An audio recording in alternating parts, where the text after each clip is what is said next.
पति पत्नी 7 जन्मों तक साथ जीने और मरने की कस्में खाते हैं, लेकिन शायद अब ऐसा कलयुग आ चुका है कि ये कसम टूटना आम बात है।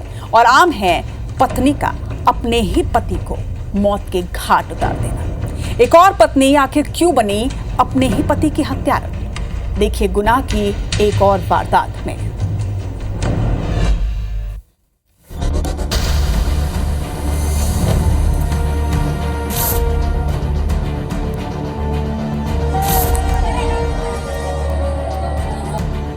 पति और पत्नी दोनों ने साथ जीने मरने की कस्में खाई थी, लेकिन सबको अचंभा तो तब हुआ जब उसी पत्नी ने अपने पति के साथ जीने और मरने की कसम तोड़ उसी की हत्या कर दी। हाँ, बिल्कुल सही सुना आपने।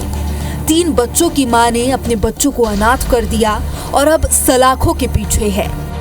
इस कलयुगी पत्नी ने अपनी पति की गला दबाकर हत्या कर दी, लेकिन ये उसने अकेले नहीं किया, उसका किसी ने साथ दिया। और जब हत्या के बाद पत्नी पुलिस की पकड़ में आई तो पूरा राज परत दर परत खुलता गया।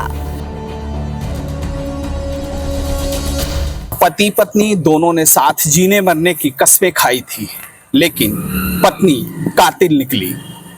पत्नी ने अपने पति की गला दबाकर हत्या कर दी। इस हत्या के पीछे की जो वजह सामने निकल कर आई है, पत्नी के किसी गैर मर्द से अवैध संबंधों के चलते यह वजह बनी, जिससे पत्नी ने पति को मौत के घाट उतार दिया।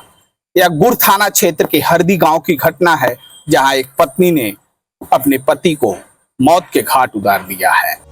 दरअसल पूरा मामला रीवा के गुड़ थाना क्षेत्र के हरदी गांव का है। रीवा जिले के गुड़ थाना अंतर्गत हरदी गांव में बीती रात पत्नी ने अपनी पति की हत्या कर दी और उसका साथ दिया महिला के प्रेमी ने। दोनों ने साथ मिलकर पति की गला दबाकर हत्या कर दी। लेकिन वो कहते हैं ना कि क्राइम करने के बाद आरोपी आखिर में पकड़ा ही जाता है, तो इस मामले में भी कुछ ऐसा ही हुआ। हत्या करने के बाद पत्नी अपने सास के पास गई और जाकर बताया कि पति की तबीयत ठीक नहीं लग रही है। जब मां ने जाकर बेटे को नजदीक से देखा तो बेटा मृत अवस्था में पड़ा हुआ था। ये देख पूरे घर वाले घबरा गए, उनके पसीने छूटने लगे। उन्हें समझ नहीं आया कि एकाएक ही क्या और कैसे हो गया। घर वालों की सूचना के बाद पड़ोस के लोग भी पहुंचे और फिर पुलिस को मामले की सूचना दी गई। पुलिस ने जांच शुरू की। एक एक कर सबसे सवाल जवाब हुआ और फिर जब बारी आई पत्नी की तो पूछताछ के दौरान पत्नी ने प्रेमी के साथ मिलकर हत्या करना कबूल कर लिया। पुलिस ने तुरंत दोनों को हिरासत में लेकर आगे की जांच शुरू की है।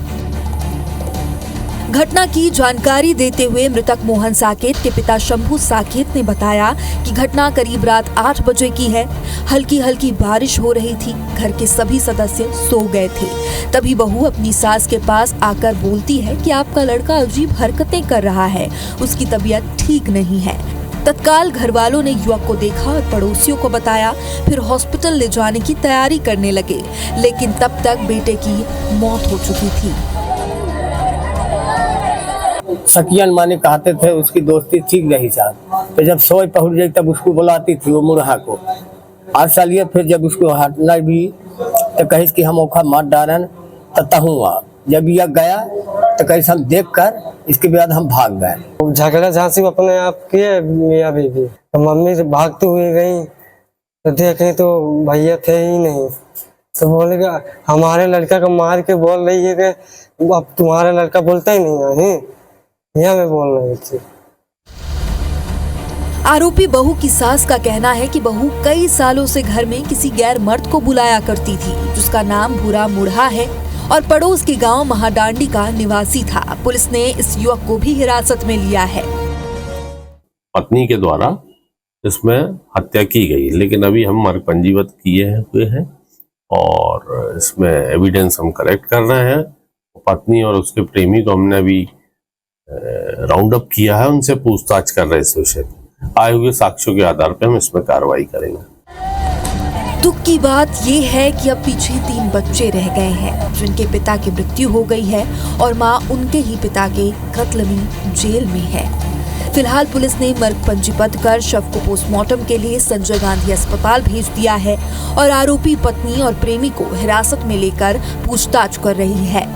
आगे साक्ष्यों के आधार पर कार्रवाई की जाएगी। धनेंद्र प्रताप सिंह, IBC 24, रीवा।